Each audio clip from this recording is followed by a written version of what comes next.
অবসান হয়েছে 21 বছরের অপেক্ষার। বাঘের গর্জনটা টেকনাফ তেতুলিয়া ছাড়িয়ে হুঙ্কার দিয়েছে তাসমান সাগর পারে। বিশ্ব চ্যাম্পিয়নদের তাদের মাটিতেই বধ করেছে বাংলাদেশ, তাও আবার এমন একটা ফরম্যাটে যেখানে সব থেকে বেশি স্ট্রাগল করতে হয়। আর এমন এক ঐতিহাসিক দিনে সবাইকে আমন্ত্রণ জানাচ্ছি স্পোর্টস লাইভে। আপনাদের সাথে আছি আমি মঞ্জুরি আজাদ এবং সেই সঙ্গে আছি আমি Syed Abid Hossain Sami. What a test match it was. এবং প্রত্যেকটা দিন, ইনফ্যাক্ট এই টেস্ট ম্যাচের যে 5টা দিন গেছে, 5টা দিনের কোনো একটা দিন মনে হয়নি যে বাংলাদেশ এই টেস্ট ম্যাচটা থেকে ছিটকে গেছে। অলমোস্ট প্রত্যেকটা দিনই বাংলাদেশ কিন্তু টপ হ্যান্ডে ছিল। আমরা জাস্ট একটা ছোট্ট আপডেট দিয়ে দিচ্ছি, তা হচ্ছে নিউজিল্যান্ডকে বাংলাদেশ অবশ্যই 8 উইকেটে হারিয়েছে এবং শেষ দিনে খুব কম সময়ের ব্যবধানে কিন্তু ইবাদত এবং তাসকিন মিলে 5টা উইকেট তুলে নিয়েছিলেন এবং চমৎকার পারফরমেন্স। শেষ দিকে লক্ষ্যটা ছিল মাত্র 40 রানে, সেটা 2 উইকেট খরচে বাংলাদেশ করে ফেলেছে। 2 ক্যাপ্টেন কথা বলেছেন এই ম্যাচটা নিয়ে, মমিনুল হক এবং টম লেথাম। আমরা শুনে আসবো তারা কি বলেছেন।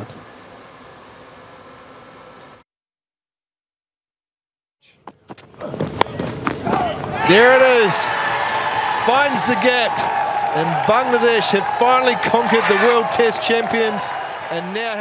বাংলাদেশে তখনও সূর্য ওঠেনি। অবশ্য সেই সময়টাতে ক্রিকেটের নতুন সূর্য উঠে গেছে নিউজিল্যান্ডের মাউন্ট মঙ্গানুইতে। নিউজিল্যান্ডকে 8 উইকেটে হারিয়ে ইতিহাস তৈরি করে ফেলেছে বাংলাদেশ। এ যে কোনো ফরম্যাটে নিউজিল্যান্ডের মাটিতে প্রথম জয়। ক্ষুধার্ত বাঘ দেখেছেন কখনো? শিকারের জন্য মরিয়া না দেখে থাকলে নিউজিল্যান্ডের মাউন্ট মঙ্গানুয়ে নামা এই বাঘগুলোকে দেখতে পারেন। একটা কিংবা 2টা বাঘ নয়, শিকারের উপর ঝাঁপড়ে পড়া এক ঝাঁক বাঘ। বিশ্বকাপে হতশ্রী অবস্থা। এরপর ঘরের মাঠে পাকিস্তানের বিপক্ষে টি20 আর টেস্টে হোয়াইট ওয়াশ। ক্ষুধাটা যেন দীর্ঘ থেকে হচ্ছিল দীর্ঘতর। এর মাঝে বয়ে গেছে কত বেলা, শততীরে বিদ্ধ হয়েছে এই বাঘেরা। আহত বাঘেরা নাকি আরো বেশি খেপাটে হয়, তারই প্রমাণ মিলল নিউজিল্যান্ডের মাটিতে। টানা 5 দিন প্রতিপক্ষের উপর ছড়ি ঘুরিয়ে সবশেষ কবে টেস্ট জিতেছে বাংলাদেশ? তার উপর সেই ছড়ি ঘুরানো ছিল সদ্য টেস্ট চ্যাম্পিয়ন হওয়া নিউজিল্যান্ডের উপর। বেওবাল টেস্টে বাংলাদেশের জয়ের নায়ক আকাশ জয় করে ইবাদত এবার জয় করলেন মাটিটাও। 22 গজটাকেই বানিয়ে ফেললেন মহাকাশ। When we came in New Zealand, we just set a goal. So we all are teammates and all are raise our hands. Yes, we have to do it and we can do it in the New Zealand soil. We can beat the New Zealand soil. Trying to represent Bangladesh and trying to represent also Bangladesh Air Force. We given our 110%, everyone. Exactly, it's really lovely to have this support as well. You know, normally in New Zealand we had played a lot of games, but this is our first one. So it's feeling great, you know. তাসকিনের কথা ধরেই বলতে হয়, এটা সবে শুরু, শেষ নয়। এরপর আরো কাব্য মহাকাব্য রচিত হবে এই বাঘেদের হাত ধরেই। মামুনুর রশিদ, যমুনা স্পোর্টস। আমরা ম্যাচ পরবর্তী প্রতিক্রিয়া মামুনুর রশিদের প্রতিবেদনটি দেখলাম। তাসকিন কথা বলেছেন এবং তাসকিন একটা পয়েন্ট খুব ভালো মতো নোটিস করেছেন যে 110% দিয়ে তারা আসলে ম্যাচটা খেলেছেন এবং হোয়াট আ ম্যাচ।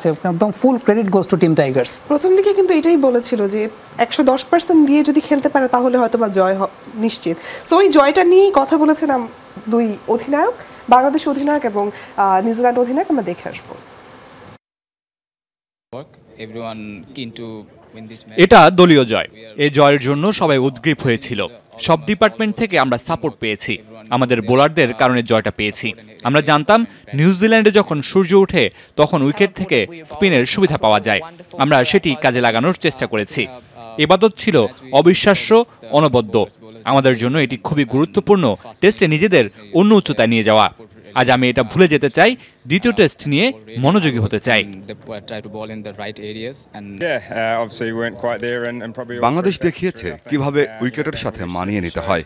তাদের পার্টনারশিপ করার সামর্থ্য আছে। আমরা যদি 400+ স্কোর করতে পারতাম তাহলে দৃশ্যটা বদলাতে পারত। তবে সব কৃতিত্ব বাংলাদেশের, জয়টা তাদের প্রাপ্যই ছিল। আমরা পরের টেস্টে কিভাবে ঘুরে দাঁড়াবো সেটা নিয়ে ভাববো। এর আগেও একবার বাংলাদেশ বিশ্ব চ্যাম্পিয়ন দলকে হারিয়েছিল, সেটা 2005 সালে কার্ডিফে, এবং অস্ট্রেলিয়াকে বাংলাদেশ হারিয়েছিল। তখন একটা জয় মানে বাংলাদেশের কাছে অনেক বড় একটা ব্যাপার ছিল।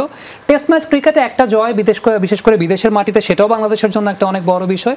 নিউজিল্যান্ড বিশ্ব চ্যাম্পিয়ন এই মুহূর্তে টেস্টের, তাদের সঙ্গে জয়টাও বিশেষ কিছু। আমরা এই জয় নিয়ে কথা বলতে চাই। আমাদের সঙ্গে স্টুডিওতে এই মুহূর্তে যুক্ত হচ্ছেন হাবিবুল বাশার সুমন, সাবেক অধিনায়ক বাংলাদেশ জাতীয় ক্রিকেট দল এবং বর্তমানে বাংলাদেশ ক্রিকেট বোর্ডের নির্বাচক। সুমন ভাই, আশা করছি আপনি শুনতে পাচ্ছেন। প্রথমত কংগ্রেচুলেশনস, ঐতিহাসিক একটা জয়, বিশেষ করে যে ফরম্যাটে বাংলাদেশ সবচাইতে বেশি স্ট্রাগল করে সেই ফরম্যাটের বিশ্ব চ্যাম্পিয়নকে হারানো। মাঠের বাইরের ক্রিকেট নিয়ে যখন এত কথা, তখন এই জয়টা নিশ্চয়ই স্বস্তি দিচ্ছে অনেক বেশি পরিমাণে। যে কোনো টেস্ট ম্যাচ এটা কিন্তু special, definitely this is very very special. মাঠের বাইরে কথা নিয়ে আসলে অতটা চিন্তিত ছিলাম না, চিন্তিত ছিলাম দলের পারফরমেন্স নিয়ে। নিউজিল্যান্ডে কেমন করি না করি সেটা দেখার বিষয় ছিল। এই টেস্ট সিরিজের প্রথম ম্যাচটা আমরা প্রথম সিরিজটা ভালো খেলিনি, এখানে কেমন করি সেটা দেখার বিষয় ছিল, বিকজ নিউজিল্যান্ডের চ্যালেঞ্জটা আরো বেশি ছিল। নিউজিল্যান্ড মাটিতে সবসময় কিন্তু it's difficult for touring side, সবার জন্য কিন্তু সমস্যা নিউজিল্যান্ড, এবং নিউজিল্যান্ড কিন্তু টেস্ট র্যাঙ্কিং এর নাম্বার 1 দল। সো আমার মনে হয় যে full marks to Bangladesh cricket team, খুব ভালো খেলেছে আমরা।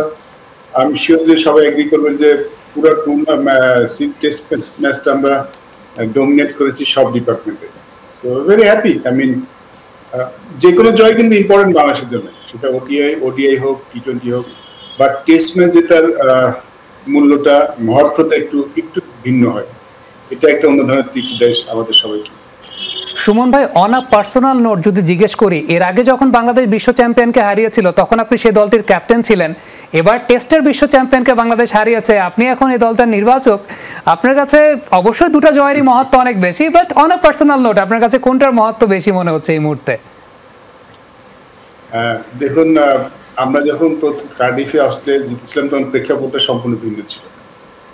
আর ওই অস্ট্রেলিয়া দলটা কিন্তু অনেকটা অজেয় দল ছিল, মানে এমন দল অস্ট্রেলিয়া কবে হবে অস্ট্রেলিয়ানরা হয়তো বলতে পারবে না, বিকজ ওই দলটা অলমোস্ট আনবিটেবল ছিল, তখন তাদের সাথে সবাই হারতো।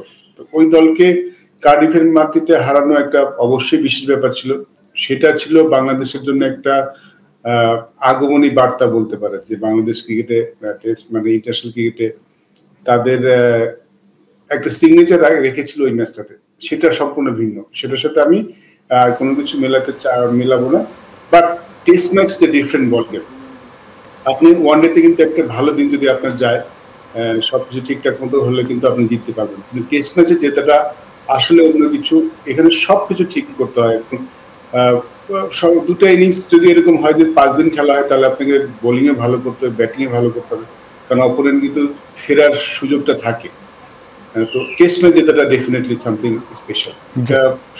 আমি কাজে জিজ্ঞেস করেন, ডেফিনেটলি কার্ডিফের ম্যাচটা তো আছেই, বাট টেস্ট ম্যাচটাকে আমি একটু এগিয়ে রাখবো। বাসা ভাই, আমি এবার একটু টিম এনভায়রনমেন্ট নিয়ে প্রশ্ন করতে চাই। খালেদ মাহমুদ সুজন আছেন টিমের সাথে, এটাকে একটা হেলদি একটা টিম এনভায়রনমেন্ট তৈরি করতে টনিক হিসাবে কাজ করলো কিনা? সুজন ভাইয়ের সাথে যেটা একটা সবচেয়ে বড় ব্যাপার, সুজন ভাইয়ের সাথে সব খেলোয়াড়রা মানে স্বাচ্ছন্দ্যে তাদের মনের ভাবটা প্রকাশ করতে পারে। আমার মনে হয় সেটা ডেফিনেটলি সাহায্য করছে আমাদের দলকে। কারোর মনের মধ্যে যদি কিছু থাকে তিনি যে শেয়ার করতে পারে, যেটা অনেক সময় হয়তো তারা মনের মধ্যে রেখে দেন, তো এটা ডেফিনেটলি এসে হেল্প করছে আমাদেরকে। আর আমার মনে হয় যে এই কয়েকটা মাস ধরে আমরা আসলে সবাই মিলে চেষ্টা করছি টিম এনভায়রনমেন্ট ভালো করার জন্য। টিম এনভায়রনমেন্টে খুব যে চেঞ্জ হয় তা বলবো না, বাট আমার মনে হয় যে আমরা সবাই কিন্তু চেষ্টা করছিলাম যে সবকিছু ঠিক মতো হয়ে যায়। টিম পারফর্ম যখন করে না তখন কিন্তু আসলে অনেক কিছুই, অনেক কথা হয়, অনেক বিষয় নিয়ে মানে আমরা আলাপ করে থাকি মাঠের বাইরের বিষয় নিয়ে, বাট টিম পারফর্ম করলে কিন্তু আসলে অনেক কিছু ঠিক হয়ে যায়, দলের মনোভাবটা চেঞ্জ হয়ে যায়। সবকিছু মিলে বলবো যে ডেফিনেটলি আমরা এখন ভালো খেলছি এবং এই দলটাকে দেখে উজ্জীবিত মনে হচ্ছে। ডেফিনেটলি সুজন ভাই তো কিছুটা অবদান আছে। সুমন ভাই, একটা সারপ্রাইজিং বিষয় হচ্ছে আজকে যেমন ইবাদতকে নিয়ে দর্শক বলি, সমর্থক বলি, গণমাধ্যম তারা অনেক মাতামাতি করছে, অথচ এই টেস্টের প্রথম 2 দিন পর্যন্ত কিন্তু ইবাদতের সিলেকশন নিয়ে আপনাদেরকে ক্রিটিসাইজের শিকার হতে হয়েছে। আমার প্রশ্নের জায়গাটা এই জায়গায় যে ঠিক কি কারণে বোলিং অ্যাভারেজ খুব বেশি আপ টু দ্য মার্ক না হওয়ার পরও এই ব্রাঞ্চ অফ বোলারসদের উপর আপনারা ভরসা রেখেছেন আসলে? দেখুন, কিছু আমরা যখন কাউকে সিলেক্ট করি, একটা চিন্তা ভাবনা কিন্তু একটা পরিকল্পনা থাকে। আমরা ওভার দি ইয়ার্স কিন্তু টেস্ট ম্যাচ খেলছিলাম, আমাদের হাতে ঠিক তেমন বোলার ছিল না যারা 140-তে বল করতে পারে, 135 প্লাসে বল করতে পারে। এবং আপনি ইন্টারন্যাশনাল ক্রিকেটে স্পেশাল টেস্টে যদি ভালো করতে চান তাহলে কিন্তু আপনার পেস লাগবে। যদি খুব বেশি সুইং থাকে দুই দিকেই সেটা আপনাকে সাহায্য করবে, বাট পেস কিন্তু দরকার হয়। এবাদত খুব বেশি উইকেট পাচ্ছিল না, লাইন লেন্থ নিয়ে একটু সমস্যা ছিল বলবো আমি, বাট ওর কাছে পেস ছিল। আমরা জানতাম যে ইন্টারন্যাশনাল যদি ভালো করতে চাই আমাদের কিন্তু পেস বোলার লাগবে, যারা জেনুইন পেস। সো আমাদের তাসকিন ছিল, এবাদত আশায় যেটা হয়েছে যে আমাদের কিন্তু তার শরীফুলও কিন্তু কেন বল ফাস্ট, ও কিন্তু জোরে বল করতে পারে। আমার মনে হয় বয়সের সাথে সাথে ওর আরো কয়েক ইয়ার পেস কিন্তু ওর সাথে যুক্ত হবে। আমরা আসলে এবাদতকে কন্টিনিউ করার একটা বড় কারণ ছিল যে ওর মধ্যে র পেস আছে। ওর যদি লাইন লেন্থটা ঠিক হয়ে যায় ওর বলটা খেলা কিন্তু একটু ডিফিকাল্ট, বিকজ ওর এই বাড়তি গতি যেটা দরকার আন্তর্জাতিক ক্রিকেটে টেস্ট খেলে ভালো করার সেটা ওর মধ্যে ছিল। একটু তো ধৈর্য ধরতে হয়েছে ওকে নিয়ে, কারণ ও উইকেট পাচ্ছিল না। টেস্ট ক্রিকেটে কিন্তু আপনি ভালো করতে বোলারদের উইকেট নিতে হবে, শুধু ভালো বোলিং করলে হবে না। যে 4 জন বোলার নেওয়া হয় তাদের কিন্তু কাছ থেকে উইকেট নেয়, বাট ওর উপর বিশ্বাসটা ছিল যে একটু সময় দিলে হয়তো ও আমাদের যেই পরিকল্পনা সেটা বাস্তবায়ন করতে পারবে। আমি খুব খুশি, কারণ ওর উইকেট নেওয়াটা দলের জন্য অনেক বড় প্লাস পয়েন্ট, এবং টেস্ট ম্যাচ জিততে হলে কিন্তু আপনার বোলারদেরকে কিন্তু একটা বড় ভূমিকা রাখতে হবে।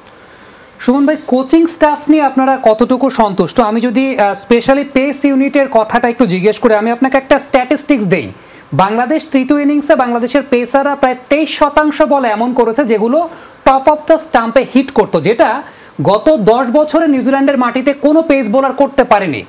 তার মানে পেস বোলিংয়ে অ্যাওয়ে কন্ডিশনে উন্নতিটা কিন্তু লক্ষণীয়। আপনারা কতটুকু স্যাটিসফাইড আমাদের কোচিং স্টাফ নিয়ে?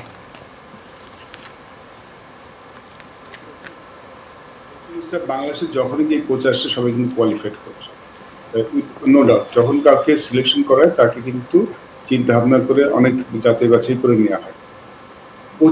কোচরা কিন্তু সব যেই কোচে আসেন তারা কিন্তু চেষ্টা করেন ভালো কাজ করতে, তারা ভালো কাজ করে থাকেন। তাদের প্ল্যানটা এক্সিকিউট করাটা কিন্তু খুব ইম্পর্টেন্ট হয়। আমার মনে হয় যে ওটিস এদের থেকে খুব ভালো কাজ করেছেন, আমরা দেখছিলাম ওকে নিয়ে একটু বাড়তি সময় দেন এবং ওর উপর কনফিডেন্সও বেশি। এবাদতের যে ব্যাপারটা ছিল, আমি এবাদতের কথা স্পেশালি বলছি, আমাদের বাকি ফাস্ট বোলার কিন্তু ভালো করেছেন। এবাদত কেন বলছি, এবাদত কিন্তু কোনো সিস্টেমের মধ্যে দিয়ে আসেনি। এবাদত ওয়াজ এ ভলিবল প্লেয়ার হিসেবে কিন্তু ওই এয়ারফোর্সে চান্স পেয়েছিল, আপনারা হয়তো জানেন। ওর বোলিং ও কিন্তু কোনো সিস্টেমের মধ্যে আসেনি। আন্ডার-19 আমাদের যে সিস্টেমটা বলছি, আমাদের high performance under-19 age level এ টিম, ওইভাবে কিন্তু আসেনি। আমরা ওকে হাই পারফরমেন্সে পিক করেছিলাম ওর বোলিংটা দেখে। তখনও খুব বেশি কম্পিটিশন কিন্তু করেনি, এবং হাই পারফরমেন্সে কিন্তু ও নিজেকে তৈরি করেছে। সেখানে কিন্তু আমাদের যে বোলিং কোচ ছিল চাম্পাকানার আমাকে, তার হাতে কিন্তু তৈরি হয়েছে। ওর কিন্তু খুব বেশি ক্রিকেট খেলার অভিজ্ঞতা নেই, ওকে কিন্তু তৈরি হতে হচ্ছে একটু, এই জন্য কিন্তু একটু সময় নিয়েছে। তো ডেফিনেটলি কোচিং ম্যানেজমেন্টের তো একটা অবদান আছেই, কারণ তারা লেগেছিলেন এদের পেছনে। তারা সবার মতো তারা কিন্তু তার উপর আশা মানে হারিয়ে ফেলেননি, এবং আমি প্রিটি শিওর যে সবাই জন্য একটা বড় বিষয় ছিল যে তারা যে প্ল্যানটা দিচ্ছেন, যে ট্রেনিংটা করাচ্ছেন, সেটার এক্সিকিউশন আমরা এই টেস্ট ম্যাচে দেখতে পেলাম। বাশা ভাই, আমরা মাত্র জানতে পারলাম মিনহাজুল আবেদীন নান্নু করোনায় আক্রান্ত। কোন ধরনের আসলে পদক্ষেপ তিনি নিয়েছেন করোনার থেকে রক্ষা করার জন্য, বা টিম ম্যানেজমেন্টে কি পদক্ষেপগুলো নিচ্ছেন আসলে করোনা থেকে এই একটা পরিস্থিতির মধ্যে? প্রথম কথা হলো, কালকে সারাদিন একসাথে আমরা খেলা দেখেছি। সো নান্নু ভাই পজিটিভ হয়েছে, তো আমার চিন্তার বিষয় না। আমার মনে হয় ওনার খুব বেশি সিমটম নিয়ে আমার সকালে কথা হয়েছে, আজকে আসার কথা ছিল আমাদের। নান্নু ভাই বলল সকালে জ্বর আছে, তো আমি একটু টেস্ট করে দেখতে চাই। সো অবভিয়াসলি আমরা তো সবাই কিন্তু খুব সচেতন থাকি, নান্নু ভাই খুব সচেতন থাকে। আমরা খুব একটা পাবলিক প্লেসে যাই না, কিন্তু আমাদের অনেক সময় টিমের সাথে মিক্স আপ করতে হয়। বাট আসলে এখন যে পরিস্থিতি, তাতে আসলে অনেকে আমরা এফেক্টেড হয়ে যাচ্ছি। আমার মনে হয় যে ইটস ভেরি ইম্পর্টেন্ট যে আমরা সবাই সাবধান হই, সহজভাবে না এই জিনিসটার ব্যাপারটা না নেই। আমার যেহেতু দেখেছি নান্নু ভাই অত কমপ্লিকেশন হচ্ছে না, আজকেই প্রথম ডায়াগনোস হলো। আশা করছি যে উনি ভালো সুস্থ যাবেন খুব তাড়াতাড়ি। সুমন ভাই, আপনার জন্য অবশ্যই শুভকামনা থাকবে। মাশাআল্লাহ, আপনি এখনো হেলদি আছেন দেখে আমরা বুঝতে পারছি। তবে আমরা প্রত্যেকেরই সুস্বাস্থ্য এবং দীর্ঘায়ু কামনা করি। অসংখ্য ধন্যবাদ আজকে আমাদেরকে সময় দেওয়ার জন্য। ধন্যবাদ। আমরা কোভিড পরিস্থিতি নিয়ে আসলে কথা বলছিলাম সর্বশেষ, এবং আশা করছি সুমন ভাই যে সচেতনতার বার্তাটা দিলেন সেটা অবশ্যই টিম ম্যানেজমেন্ট পর্যন্ত পৌঁছে যাবে, এবং অমিক্রন ভ্যারিয়েন্ট যেহেতু ট্রাভেলিংয়ের মধ্যে প্লেয়াররা থাকে সেখান থেকে অবশ্যই সতর্কতামূলক ব্যবস্থা বাংলাদেশ ক্রিকেট বোর্ড গ্রহণ করবে। দর্শক, অন দ্যাট নোট একটা স্ট্র্যাটেজিক টাইম আউট নিচ্ছে। So stay tuned.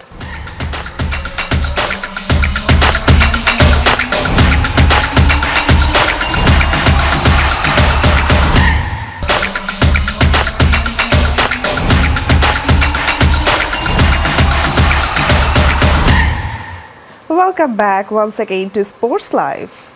নবীনরা যে বিশ্ব চ্যাম্পিয়নদের হারাতে পারে তার প্রমাণ এই ম্যাচটি, এমনটি বলেছেন দেশের প্রথম টেস্ট সেঞ্চুরিয়ান আমিনুল ইসলাম বুলবুল।